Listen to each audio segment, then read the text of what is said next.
Boa noite, senhoras e senhores, sejam bem-vindos a mais um Brazilian Times Connection.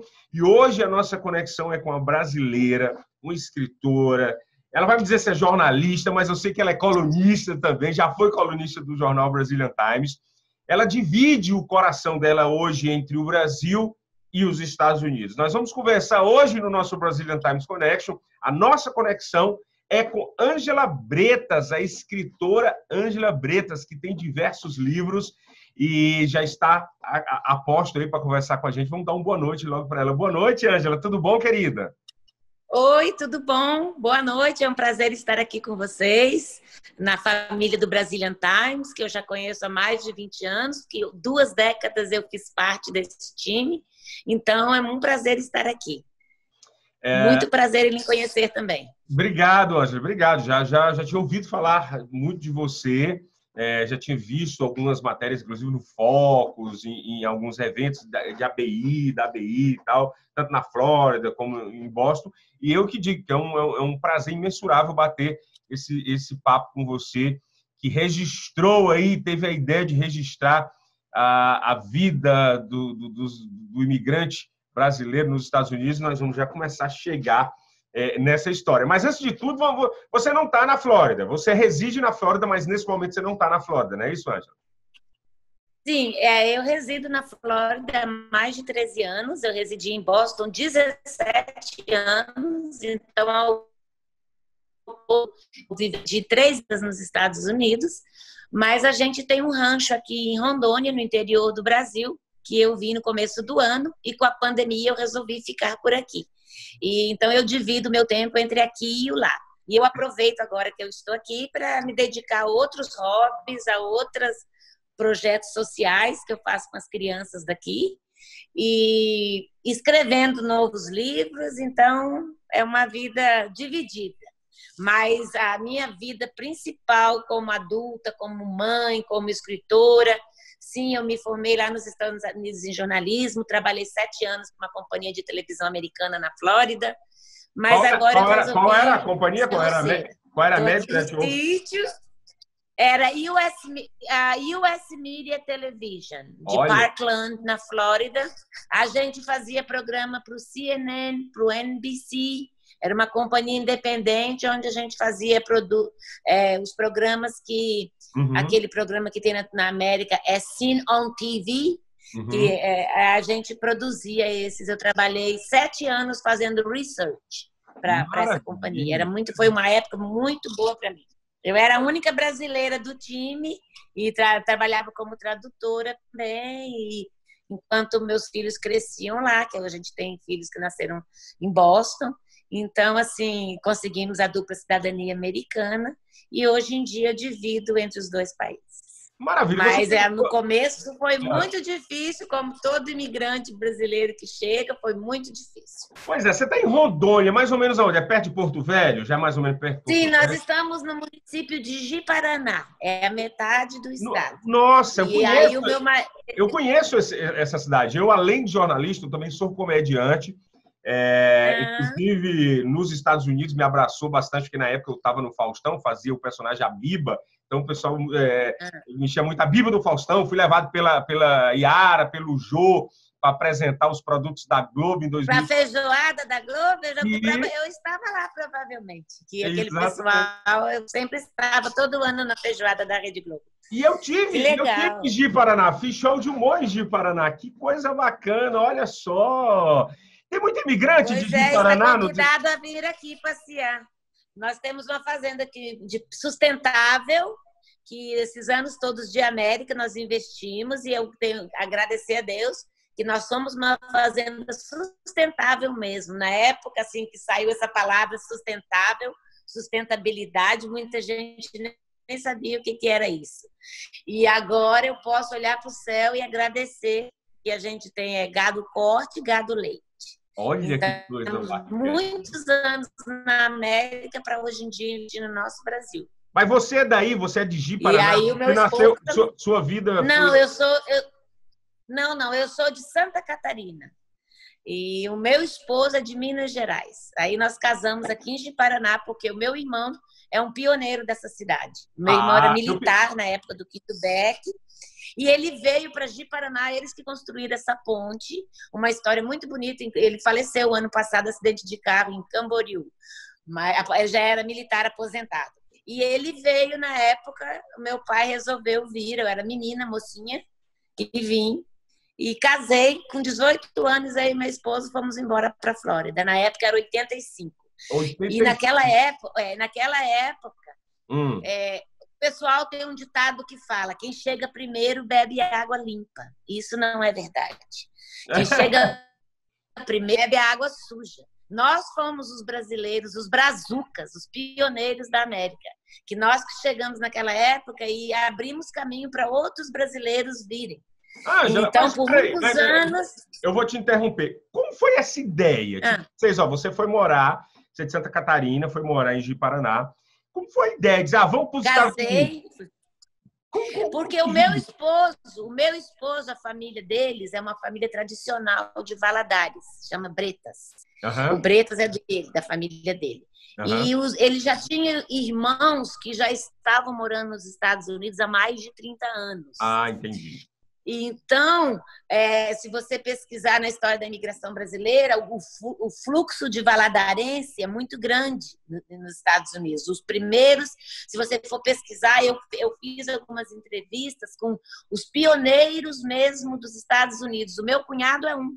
Ele já está lá há mais de 50 anos. Então, se eu tiver uma hora, você quiser entrevistar um pioneiro mesmo, primeiros brasileiros que chegaram, ele mora na Flórida até hoje, em Boca Raton. Olha que então, assim, nós porque o meu marido tinha irmãos lá. E nós casamos, ele falou, venha tentar a vida na América, que aqui que é o lugar de vocês. E a gente foi, na época. Mas você sabia o que era os Estados Unidos na cabeça da Ângela em 1985? O que eram os Estados Unidos? Era um outro mundo que eu não sabia nem imaginar. E eu, na época, casei, eu tinha asma, a minha mãe falava assim, você vai para um lugar, porque a gente foi para Boston, diretamente, na época. Você vai para um lugar frio, você vai morrer lá, tipo assim, né, mãe? E não, eu cheguei lá, o clima frio foi ótimo para mim, nunca tive uma crise de asma em Boston. E agora eu estou aqui em Rondônia, tem época que eu fico ruim por causa da poeira e o calor. A umidade é ruim para quem tem asma. Então... Foi muito difícil no começo, mas nós sobrevivemos, graças a Deus. E foi daí que surgiu o livro Sonho Americano. Eu contei a história de Maria. Nós vamos já falar desse livro, porque eu gosto de pegar bem do comecinho, fazer uma conexão bem do começo. Quando você chegou, você já chegou como jornalista, como escritor ou não? Ralou como imigrante, como qualquer outro imigrante? Eu cheguei... Eu era novinha, nós fomos morar em um apartamento dividido com outro casal, dormíamos na sala. E eu sempre gostei de escrever, sempre fui ótima em redação, em português, sempre fui ótima aluna, digamos assim, na escola. Eu estudava em colégio de freira, em Santa Catarina. E aí um dia saiu, o jornal Brazilian Times tinha começado. Essa história é até muito bonita. Olha, então vamos lá. Vi o jornal, a primeira edição, e eu morava em Lynn, e o jornal era em Cambridge, Somerville. E um dia de neve, Somerville, eu falei, eu vou lá na edição desse jornal, eu quero escrever uma coluna para esses brasileiros que estão na região de Lynn, aqui, Rivia e East Boston. Conhecia bastante gente, já tinha uns 3 anos que estava ali. Eu falei, eu quero fazer uma coluna voltada para o imigrante que chega agora, falando o que a gente pode fazer, como dicas de tradução, de igrejas, de o que a pessoa precisar. Então, daí foi o gatilho. Então, aí foi o gatilho inicial para a Ângela. Sim, foi o gatilho para mim. Então, assim, eu tenho um carinho muito grande pelo Edilson Paiva, se ele que te pediu, porque foi uma recepção, assim, ele me recebeu de braços abertos. Eu cheguei lá, eu falei assim, Edilson, o meu nome é Ângela, eu gostaria de colaborar com vocês para o seu jornal, toda semana te mandar uma coluna. E eu mandava por carta escrita, colocava no correio e ia, porque não tinha internet. Nossa. Isso foi em 89. Era. Aí, assim, era pertinho, mas eu mandava naquele. Todo dia eu ia na caixinha, e toda semana era sagrado, a segunda-feira. Eu falei, eu vou ser a colunista daquela região, registrar as festas, né, para você. Aham. E ele me aceitou. E aí eu comecei, gostava muito de ler, sempre gostei, e trabalhava como house cleaner em Newton. Aham. Tinha que pegar o metrô todo dia. E em Boston tem muita livraria, muita biblioteca. Então eu ia nas bibliotecas e pegava livros sobre a história de Boston, sobre a história da América. Aí toda semana eu escrevia uma coluna, um pedacinho, ensinando um pouco da história da América para os brasileiros que chegaram lá. Sensacional. Porque eu Então, acho que o brasileiro, então você ele cola. tem que, Ei, Ângela, ele tem que incorporar a cultura. você colaborou, então, É, com o aprendizado, com a imersão da comunidade brasileira naquele momento, em 1985, sim, eu posso dizer fazendo uma hoje em ponte, dia, fazendo uma eu ponte, estava né? lendo, eu tenho ali várias cópias do Brazilian Times que eu escrevi ao longo dos anos, e eu comecei a chorar esses dias. Eu falei, gente, há 25 anos atrás, eu estava escrevendo aqui sobre o Boston Tea Party, que foi uma guerra civil que aconteceu na Baía de Boston, que os brasileiros passam todo dia e não conhecem a história. Então, assim, eu fui pesquisando. Até sobre os cemitérios, sobre as pessoas famosas que estavam lá, eu escrevi. Então, assim, muitos brasileiros que chegavam na América recentemente, que não sabiam falar inglês, às vezes me cumprimentavam ou me mandavam carta para a redação e falavam, eu agradeço, porque eu estou, aos poucos, aprendendo a história da América, que a gente não aprende isso no Brasil, através das suas colunas. Então, foi muito gratificante. E eu colaborei, aí eu mudei para a Flórida, continuei escrevendo, eu escrevi mais de 2 décadas para eles. E de vez em quando, se precisar de qualquer matéria daqui do Brasil também, eles sabem que pode contar comigo, que eu mando. E com brasileiros que já voltaram, que foram bem, graças a Deus. Mas, assim, sempre fiz Antes tudo de com muito começarmos. carinho, tudo voluntário. Olha, coisa bacana, Desculpa. olha que coisa legal. Por isso que o senhor Edilson tem um carinho enorme por você, pelo seu trabalho que você desenvolveu na comunidade.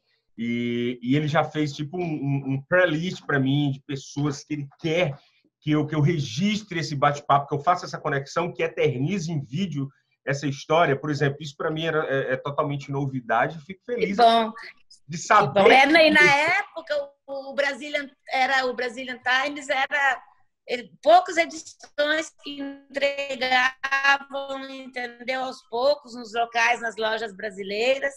E foram muitos anos. Para mim era sagrado. Eu fazia aquilo de coração. Assim, o dinheiro para mim não era nada. Quer dizer, sempre foi. A gente precisa estar na América, mas eu não fazia pensando em dinheiro. Eu fazia pensando em. E aí, quando eu mudei para a Flórida, eu consegui uma bolsa de estudos no City College de Fort Lauderdale e eu sou formada em jornalismo multimídia, que é rádio, televisão e jornal. Só que agora aqui no sítio, eu sei que se eu fosse aqui de Paraná, eu conseguiria algum emprego, mas eu quero não, porque vamos aqui no sítio. Entendeu? Não, mas você já está colaborando com os Mas livros. eu tô com. Por isso que a gente. Sim, não, e eu estou com um projeto social, eu quero ensinar inglês para as crianças aqui da linha rural. Nossa, só para as crianças. Nessa época de pandemia agora, as crianças estão sem estudar. Então, tem muita criança de 8, 9, 10 anos que mora aqui nessa linha. São 10 quilômetros de linha, então tem várias famílias. Então, eu estou arrumando aqui bem bonito. Eu quero dar aula de inglês uma vez por semana para essa criançada de graça, para fazer alguma coisa por esse mundo lá de cá. Então, desde 85, colaborando com as pessoas que mais necessitam, que é o conhecimento. O conhecimento alimenta, o conhecimento traz, inclusive, liberdade, traz sonhos americanos, como esse livro que você está aí agora. O sonho americano mudou de 85 para 2020 ou o sonho permanece o mesmo entre os imigrantes brasileiros, Ângela? Eu acho que o sonho, o meu, vou falar pessoalmente, o meu, quando eu falo meu, me refiro ao meu e do meu esposo, ele se realizou. Então, que quando nós fomos para a América em 85, o sonho meu e do meu esposo era comprar uma chácarazinha e um dia voltar para o nosso país, trazendo uma bagagem de lá, um conhecimento e aplicando aqui também o fim monetário que a gente conseguiu lá. E tanto é que a gente está aqui. O meu esposo já tem uns 4 anos que está aqui direto. Eu vou e volto todo ano. Eu estou ficando 4 anos lá, 4 meses lá, 6 meses aqui, assim, dividida. Agora eu estou aqui mais tempo por causa da pandemia. Então, mas eu estou achando que eu só vou agora em dezembro para visitar meus filhos. A gente tem 2 filhos que nasceram na Flórida e moram lá, na nossa residência. Então, o nosso sonho se realizou, que a gente trabalhou a vida inteira para isso. Agora, tem muitos brasileiros que chegaram lá e desistiram de vir embora. Tem muitos desses, ou que vieram embora e não deu certo e retornaram. Então, assim, é muito difícil o retorno se você não estiver preparado para a realidade que você vai encontrar aqui. E se você também chegar aqui esbanjando tudo que você conseguiu lá sem um plano, em pouco tempo você tem que retornar. Então, tudo é uma questão de planejamento, eu acho, na vida, né? E a gente foi fazendo aos poucos, e hoje em dia... Foi a partir daí que você resolveu, a partir da realização pessoal, que você resolveu colocar isso exposto em um livro. É isso que o livro Sonho Americano fala? Ele retrata a sua realidade? Fala um pouco desse primeiro livro que você lançou, que é o Sonho Americano. Tá. Não, esse livro já vai fazer agora, ano que vem, 25 anos que eu lancei. Então, nele, eu conto o meu sonho inicial quando eu cheguei. 99% é a minha história. Eu conto a história de Maria, uma imigrante brasileira que chegou na América e que teve que fazer trabalho de babá, raspando neve, de house cleaner, e tudo que eu sofri, como discriminação, solidão, assédio sexual, tudo isso. É um diário, seria um filho, tive que ir sozinha numa clínica na época, sem falar inglês. Ângela, se a gente fosse renomear esse livro, seria como fosse o Diário de Ângela? Seria isso, mas retratando? Seria mais ou menos o começo da minha vida. Seria isso. Seria porque no começo eu só mudei o nome do personagem, fiz uma obra de ficção, mas 99% é a minha história. O meu sonho é que um dia esse livro se transforme num filme, porque toda pessoa que lê fala para mim, eu vi um filme na minha cabeça. E é uma história assim de amor, de luta, sobrevivência, de cura. Foi isso que foi a minha vida, indo para a América. Casei, fui eu e meu esposo, sem inglês, sem nada, com a cara e com a coragem, sabendo que tinha os irmãos deles lá para nos acolher. Mas eu saí e sempre não vim de família de posse, mas vim de uma família que sempre tive, graças a Deus, tudo. E trabalhava no Banco do Estado daqui, tinha uma vidinha tranquila. E cheguei lá, fui trabalhar limpando hotel, quartos de hotéis na Flórida. Aí me vi empurrando um carrinho cheio de lençol. Nesse momento que você se via ali limpando, que você via ali como house clean, porque no Brasil há um preconceito muito grande com certas profissões, com profissões de serviço. Em algum momento, naqueles momentos, tinha vontade de voltar para o Brasil? Isso foi retratado no livro? Fala um pouco da... Não, isso foi retratado no livro, situações que eu passei limpando o quarto. Como, por exemplo, eu estar limpando e um dos hóspedes tentar me agarrar por trás, entendeu? Porque eu estou ali limpando um quarto. Na época, eu com meus 19 anos, bonitinha, gatinha, e brasileira, eles achavam que brasileiro antigamente tinha uma imagem muito errada. Infelizmente, a mulher brasileira, isso na década de 80, 90, era vista como prostituta. Porque se você colocasse um biquíni dental e fosse para a praia naquela época, Deus me livre, em Boston uma vez, porque eu sou de Santa Catarina, acostumada com as cocotinhas da praia na época.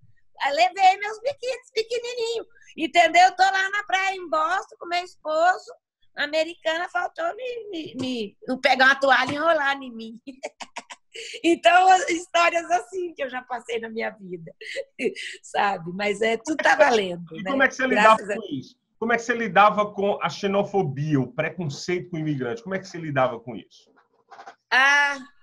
Sempre, às vezes, tentando ignorar que não era comigo, porque eu já sofri isso lá. E, às vezes, com um sorriso na cara Mas assim, nunca tentei responder, porque numa época eu era ilegal, tinha medo de responder, eles me dedurar, eu sei. E depois, porque eu acho que a pessoa que está agindo dessa forma, ela já se inferioriza por si mesma. Então, não. Mas não sofri muito, não. Muita gente fala que o americano é frio, o americano é.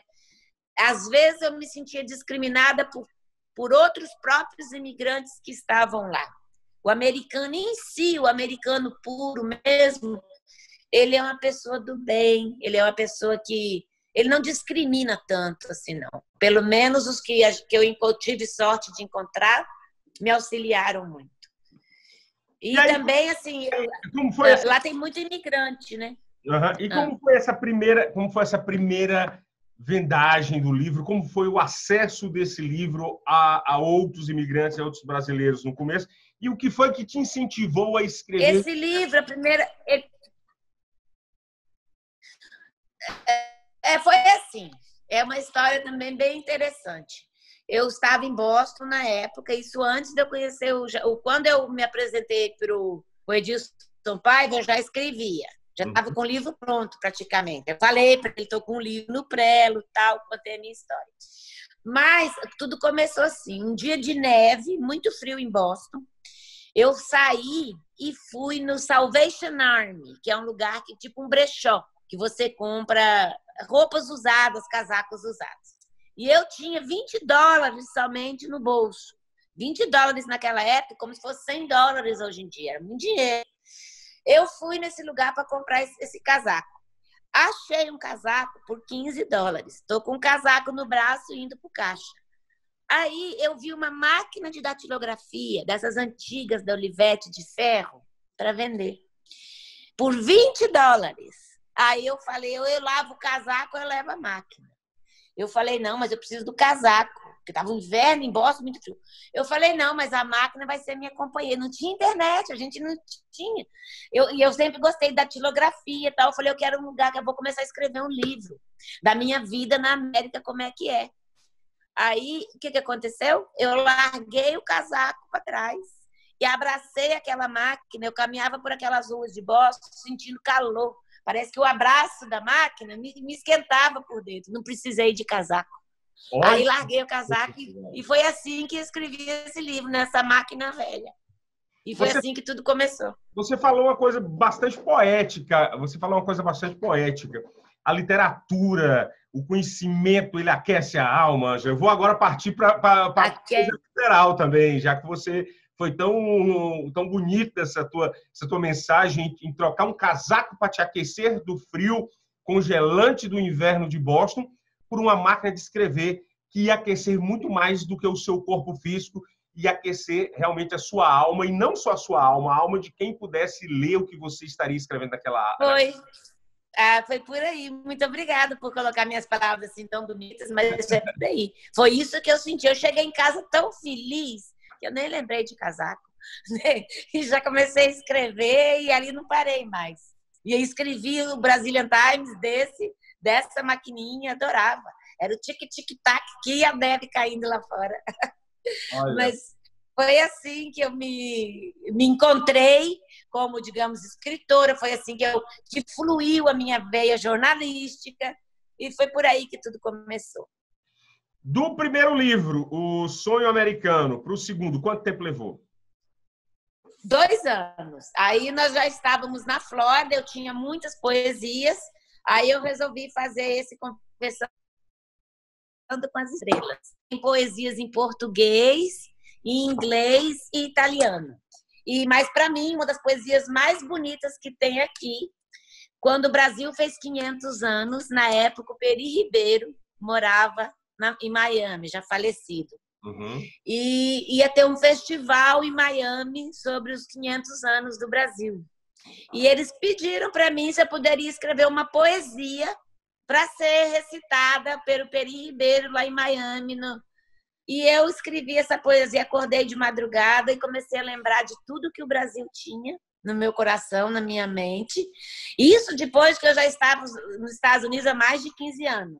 E aí eu escrevi essa poesia, ela é um pouquinho longa, são 2 páginas, mas eu gostaria de compartilhar com vocês, se eu tiver um tempo, rapidinho, essa poesia. Todo o tempo do mundo, e principalmente para uma das fundadoras do Brazilian Times. Nós só estamos aqui nessa página agora virtual, porque há muito tempo atrás, pessoas como você colaborou com o seu Edirson, com a família Paiva, para que o jornal se tornasse o jornal brasileiro mais importante nas terras do Tio Sam. Nos dê a honra da poesia, por favor, Ângela. Vou ler para vocês, porque ela é grande, e eu escrevi há mais de 15 anos. Uma brasileira que estava fora do Brasil escreveu essa poesia, lembrando... Esse nosso Brasil é maravilhoso. Aí, quando eu vejo o pessoal daqui do Brasil falando mal do Brasil, eu me revolto. Então, eu vou ler para vocês a minha poesia. Brasil, terra de ouro, ar puro, rios, cachoeiras, país de riquezas, tesouros, também de moças faceiras. Brasil grandioso, repleto de lutas, conquistas, país de história glorioso, imenso a perder de vista. Brasil de futebol, folias, carnaval, samba, axé, país que irradia alegria e é o berço do Rei Pelé. Brasil de Maria Bonita, Lampião, guerreiros destemidos, país de cangaceiros do sertão que nunca serão esquecidos. Brasil do Rio de Janeiro, lugar de grande esplendor, país que será sempre o primeiro a ter seu Cristo Redentor. Brasil da Mata Atlântica, que estende-se como um tapete, país da floresta amazônica coberta de muito verde. Brasil do cacau, café, borracha, milho, guaraná, algodão, país da aguardente cachaça e da farinha de pilão. Brasil dos pampas, pinheiros, churrascos e chimarrão, país que abriga pioneiros no mesmo pedaço de chão. Brasil de Manaus, Santarém, Florianópolis, Goiânia, Salvador, Cuiabá, país de São Paulo, Belém, Ceará, Mato Grosso, Rondônia e Paraná.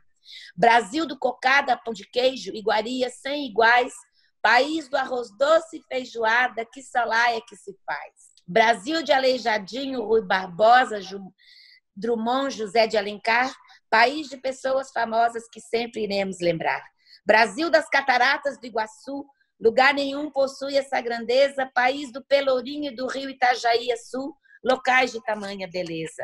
Brasil de céu limpo, sol azulado, praias diversas, mar infinito, país de corpos bronzeados em pequenos biquínis bonitos.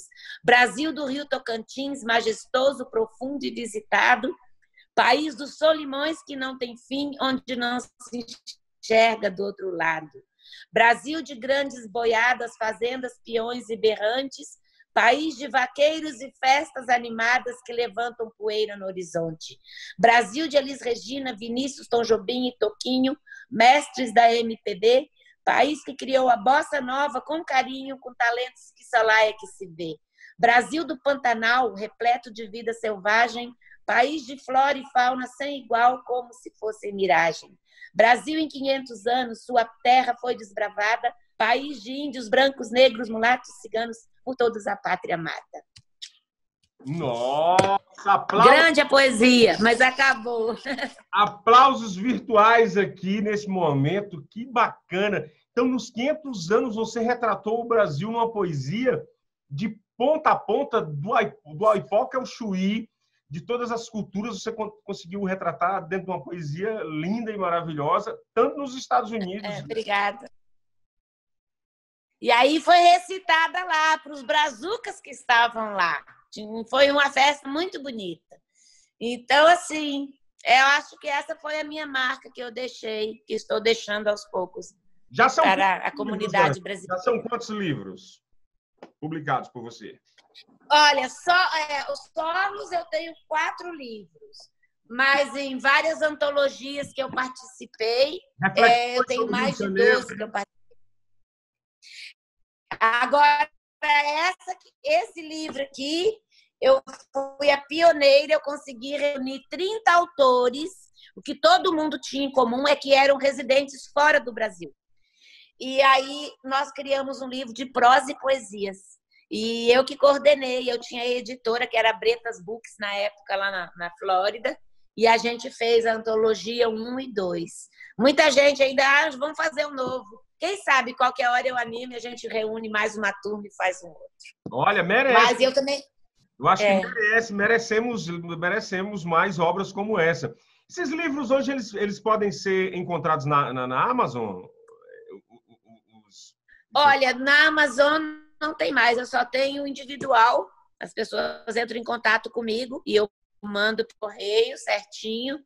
Da Amazon já acabou, esse aqui já foi para a segunda edição, já se esgotou também, tinha. Tem no site da editora Escortete, que é a editora de São Paulo, mas eles já estão em edição esgotada. E eu estou aqui, eu estou querendo transformar ele, traduzir ele para o inglês e fazer ele em inglês e português. Como ele é pequenininho, entendeu? E pôr ele no e-book. Isso aí são projetos agora para o novo ano. Olha, é um grande E projeto. aí eu te deixo, te aviso. Eu acho até que seria de grande valia, porque o próprio americano, às vezes, desconhece a história do lado de cá, a história do imigrante, a história da pessoa que saiu do seu país para ir para outro tentar uma vida melhor, tentar realizar um sonho. Seria fabuloso, genial. Não, eu quero fazer porque para que eles conheçam e os que têm um pouco de discriminação passem a ver a gente com outros olhos. Porque nós somos pessoas honestas que fomos, trabalhamos, contribuímos com taxa, com tudo que tinha lá na época, porque somos cidadãos, a gente sempre direito, e graças a Deus conseguimos realizar nosso sonho, que for hoje em dia poder dizer que eu tenho 2 casas como meu país. A América, que eu amo muito, que foi tudo que me deu por eu ter a vida que eu tenho hoje, e o Brasil, por ser minha terra natal, e eu tenho um cantinho que eu posso chamar de uma casinha branca de varanda no pé da serra. Ângela, tem alguma diferença dos Estados Unidos de 85 para os Estados Unidos de 2020 em relação à recepção de imigrantes? E com esse momento de pandemia, você como imigrante veterana, como diz você ali, participou da construção dessa comunidade brasileira, literalmente, né? E na literatura também. Como é que você vê a situação? A gente vê alguns imigrantes desistindo dos Estados Unidos nesse momento. A gente vê leis aí, como essa semana, que quem está lá estudando e não está podendo ir para as aulas, houve uma lei lá, um decreto do Donald Trump, dizendo que se as pessoas não forem para a aula presencial, vão ter que voltar para os seus países, e isso acaba encerrando o sonho de algumas pessoas, ou até transforma esse sonho em um pouco de pesadelo durante um momento, que aí se a pessoa decidir ficar, vai ter que ficar ilegal. Como é que você vê? Qual o parâmetro? Como é que você vê um parâmetro de 85 para 2020? Quais as dificuldades daquela época para as dificuldades da agora em época de pandemia? Olha, naquela época, a dificuldade que a gente encontrava é que não tinha tanto acesso, digamos assim, às coisas do Brasil. Por exemplo, nós não tínhamos televisão, quando chegava lá, era a Rede Globo através de fita cassete que a gente assistia com uma semana de atraso. Não tínhamos televisão, os rádios em português eram escassos, a gente conseguia escutar muito mal. Então, assim, faltava informação, faltava apoio para quem chegava lá no começo. Se você não tivesse uma família e existia muito conflito entre os próprios brasileiros que chegavam lá e tentavam subir em cima do outro, no sentido da palavra. Agora, fica mais fácil para quem chega, porque tem várias lanchonetes brasileiras, tem todo o comércio voltado para o povo brasileiro. Tem a internet, que como se você estivesse no mesmo país. Mas só que as leis agora, de uns 4 anos para cá, que eu já tenho notado isso, vários amigos meus que estão lá, que são ilegais, e ficaram com medo e venderam casas lá e vieram embora. Porque agora as leis, cada estado lá tem uma lei. Mas muitos estados, eles estão assim, se te pegar dirigindo sem carteira, te prende e te manda embora. Então, eu tenho gente que mora aqui em Rondônia, aqui nessa região que eu moro, que eu fui visitá-lo na prisão, pegaram eles trabalhando lá perto de Orlando, limpando avião, eles limpavam os aviões, e a imigração chegou, eles saíram correndo, prenderam 4 pessoas. Eles tiveram que ficar 2 meses presos até ter uma vaga para vir embora. Então, muita gente está achando arriscado ficar lá se sujeitando a viver assim. Então, quem é ilegal, quem não tem um papel, autorização de trabalho, eu não aconselho agora ir para lá, não. Não aconselho. Muita gente me pergunta, tem dias que vem gente aqui, eu queria saber, eu quero ir, o que, é que você me fala, me dá as dicas. Aí eu falo, eu não aconselho ir. Se você tem um emprego, se você é uma pessoa que tem uma profissão que é diferente. Agora, você ir para tentar a sorte, achando que vai chegar lá e encontrar as portas abertas, sem ter onde chegar, eu não aconselho. Porque a pessoa que te acolhe, o empregador que te acolhe, está correndo risco também. Então, muita gente que antigamente abria as portas para os imigrantes, hoje em dia já não estão fazendo mais. Porque tem certo receio. E com essa Já houve casos de amigos nossos ter que pagar multa de mais de $5.000 por pessoa que estava trabalhando ilegal. Então... E com a pandemia, e com essa pandemia, você acha que agravou mais ainda? Eu estou agora, meus filhos estão lá, né? Então, meus filhos são americanos, nasceram lá, não tem problema. Mas eu perguntei para eles esses dias. Ele falou, mãe, eu acho que agora não se agravou, porque o pessoal está mais dentro de casa. Não tem imigração nenhuma, vai te buscar dentro de casa também. E outra coisa, se você for uma pessoa ilegal, mas você andar legalmente, digamos assim, no país, não correr no trânsito, não cometer nenhum crime, se você levar a sua vida com dignidade, com honestidade, no seu canto, migração nenhuma vai atrás de você, a menos que você seja dedurado por alguém que ali tem gente e tal. Entendeu? Então, eu acho que você respeitando as leis do país para ser respeitado. Então, tem muita gente que é ilegal, que está no Brasil, na América, fazendo baderna e sujando o nome do brasileiro no exterior também. Tem vários desses lá. E aí dá tipo assim, até uma certa revolta para quem mora lá há muitos anos, quando vê algum americano ou algum outro estrangeiro falando mal dos brasileiros por causa de certos indivíduos. Então, mas isso acontece no mundo em relação todo, à economia, né? A economia, tipo assim, nós temos hoje quase 40 milhões de americanos desempregados, mais de 40 milhões de americanos que pediram o auxílio emergencial dos Estados Unidos.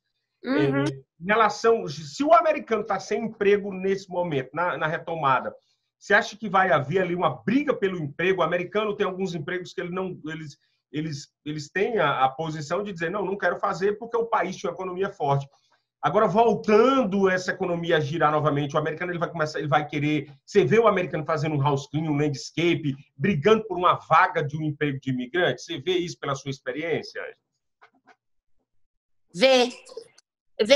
Sim, muita gente acha que que o imigrante só faz subemprego, mas não é verdade. Você vê agora, tem a segunda geração, como os meus filhos. Eu tenho um filho de 30 anos e um de 25, nasceram lá. Então, a segunda geração dos brazucas, esses filhos desses brasileiros que estavam lá na época que eu estava, estão todos no mercado de trabalho. Então, tem muito brasileiro vendendo casa, tem muito brasileiro sendo advogado, montando consultório médico. Então, a ideia que brasileiro vai lá só para fazer subemprego já não existe mais. Tem no campo de técnico de futebol, abre escola de arte marcial, porque capoeira, essas coisas, americano ama. Então, os brasileiros que chegaram lá, que sabiam fazer uma capoeira, que sabiam jogar uma capoeira, que estão ricos hoje porque investiram naquilo que o americano gosta. Então, e você vai nos supermercados lá, a maioria dos caixas são todos velhinhos americanos que trabalham. Não é como aqui, que eu vou aqui em Paraná e eu vejo a maioria dos caixas de supermercado são ou rapazinhos novos ou menininhas novas no primeiro emprego. Lá na América, você vê o americano que já está aposentado e, às vezes, trabalha para complementar a aposentadoria dele. Porque lá não tem a Bolsa Família, Bolsa isso, não tem. Agora teve. Mas, no mais, você só recebe no Social Security depois que você se aposenta. Então, um supermercado enorme lá perto de casa, todos os caixas eram senhores e senhoras de idade. E com isso então, aumenta... assim, mas o trabalho, existe para quem quer trabalhar. Eu penso assim, né? E com isso... E você vê muitos... desculpa. Você vê muitos imigrantes trabalhando com landscape, mas geralmente o americano, que é o patrão, o americano que está ali com a caminhonete, que vai buscar, que está dando o trabalho. Então, eu acho que aos poucos está voltando o trabalho lá. O meu filho trabalha com construção de piscinas. Aí ele falou, mãe, não estava ninguém construindo porque estava pandemia e tal, mas, por um lado, o que está saindo de reparo de piscina, porque o pessoal está em casa, quer reformar, quer... Então, eles pararam por uns 40, 50 dias lá na Flórida e estão trabalhando todo dia de novo. Mas eu acho que é muito relativo, depende do ramo que a pessoa se encontra, né?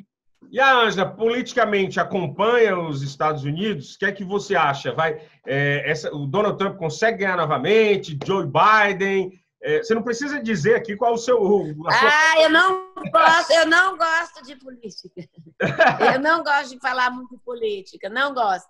Mas eu sou a favor do Trump. A única coisa que eu não gosto nele que ele está contra os imigrantes agora, tudo, mas a visão dele em vários pontos eu gosto. Meu filho já não gosta. Um gosta, outro não gosta. Então é muito dividido. Eu acho que todos os políticos têm um lado bom e o lado ruim. Então a gente tem que olhar se os pontos positivos estão sendo maiores que os negativos. Aí, nesse momento, você pode dar uma opinião. Então, mas eu acho que pela força que ele estava tendo, ele tem probabilidade de se reeleger.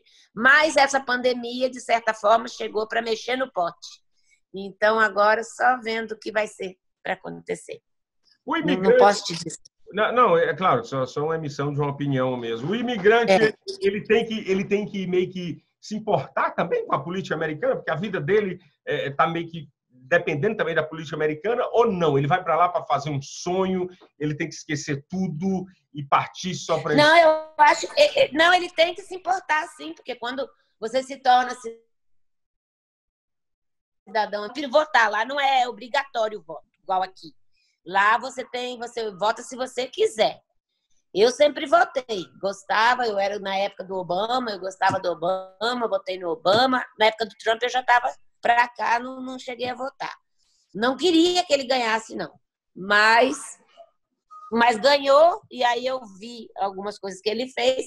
Eu acho que tem que se interessar, sim, até porque todo dia sai uma lei nova, e o imigrante que está lá, ele tem que estar atento às leis que saem, porque uma lei ele pode se beneficiar ou pode ficar mais acuado, então ele tem que estar por dentro para saber o que está acontecendo no país que ele está. Com certeza. É verdade.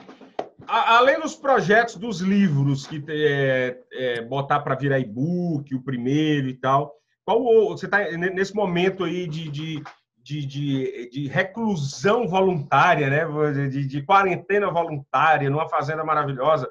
Gente, a Ângela mandou um vídeo aí, eu disse, Ângela, eu estou morrendo de inveja de você, até uma rede, porque eu sou cearense, nesse momento eu estou em Fortaleza. Eu disse, olha, tem uma rede aí, maravilhoso. Esse local te inspira e está te inspirando a fazer um novo projeto literário? Sim, ele está me inspirando. No curso que eu fiz de broadcasting, eu fiz fotografia. Então, eu me especializei em fotografia de cenário, de landscape, de natureza. Então, eu estou com um acervo de mais de 3.000 fotos daqui, de pôr do sol, de nascer do sol, de borboleta, de cavalo. Então, eu estou querendo fazer um livro visual com essas minhas fotos. Então, e a gente está transformando isso aqui num hotel fazenda, tipo um Airbnb, onde as pessoas podem vir e ficar aqui hospedados com a gente. No começo, vão ficar hospedados dentro da nossa casa. Nós temos 3 quartos com ar-condicionado disponível. E com o futuro, se Deus quiser, nós vamos construir alguns chalés. E aí a pessoa é em privado. Mas nós estamos a 10 quilômetros do centro de Ji-Paraná, num lugar maravilhoso, tranquilo, você acorda com visão dos cavalos, de vaca, canto das galinhas, passarinho. E o público? Então é muito bonito. público-alvo seria os americanos, já que você os conhece? Sim, o povo-alvo... não, e nós estaremos abrindo o público que eu quero atingir são os americanos. Porque eu quero que eles venham aqui conhecer as belezas da Amazônia Legal, porque aqui é a Amazônia Legal brasileira. E nós temos aqui voa um arara selvagem por cima, você está ali fora, coisa que não existe na América. E é muito bonito. Então, eu quero trazer o pessoal para, tipo assim, um passeio de ecoturismo. Aí, um dia vamos andar a cavalo, um dia vamos para as trilhas, um dia vamos fazer um churrasco aqui de, sei lá, assar uma costela, outro dia vamos fazer a cavalgada. Ainda teria o upgrade de ler um bom livro deitado naquela rede que você mostrou. Não, e a gente tá, eu tô aqui, eu tô no interior, você tá falando comigo, eu tô aqui na zona rural, tô vendo cavalo ali. E nós estamos aqui com internet, com ar-condicionado. Então, graças a Deus, o mundo ficou mais perto da tecnologia. A gente está pertinho do outro agora, todo mundo. Mas, não é? Ângela, eu vou pedir licença a você só para falar aqui uns apoio cultural do que o senhor Edilson tem para a gente no nosso jornal. E aí a gente lá vai indo para a nossa reta final da nossa conexão. Mas eu quero agradecer nesse momento ao Danilo J. Breck, da Breck Law, que é o seu advogado de imigração nos Estados Unidos. Devido a essa época de quarentena, ele está atendendo para consultas somente por telefone e videoconferência, tá bom, gente? O mais importante é que você conhecerá e entenderá seus direitos e recursos lidando diretamente com um advogado formado na Massachusetts School of Law e licenciado nos Estados Unidos, que conhece a cultura e entende a condição do brasileiro, sabe como é que ele vai para lá, aquela coisa toda. Isso é muito importante.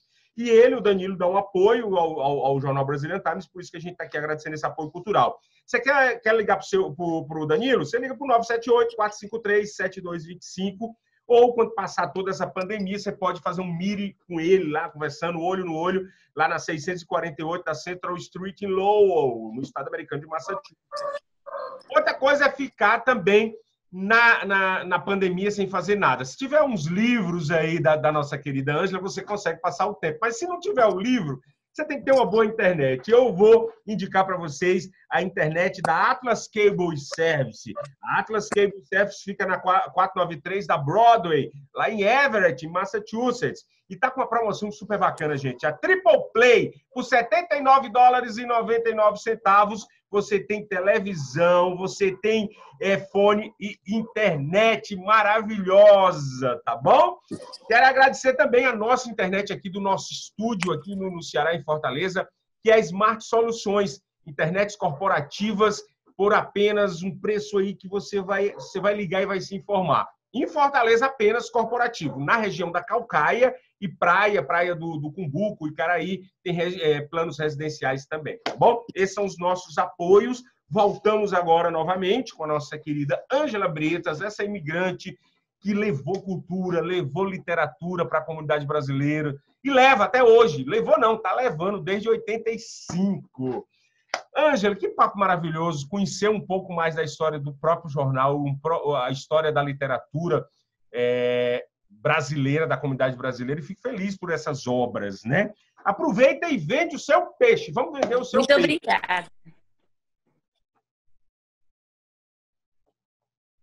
Eu gostaria, muita gente, quem tem Instagram, gostariam que me seguissem nas minhas páginas sociais, porque agora o meu forte está sendo a fotografia. Então, é Ângela Bretas Photography. Ângela Bretas, o hashtag embaixo, photography, o hífen.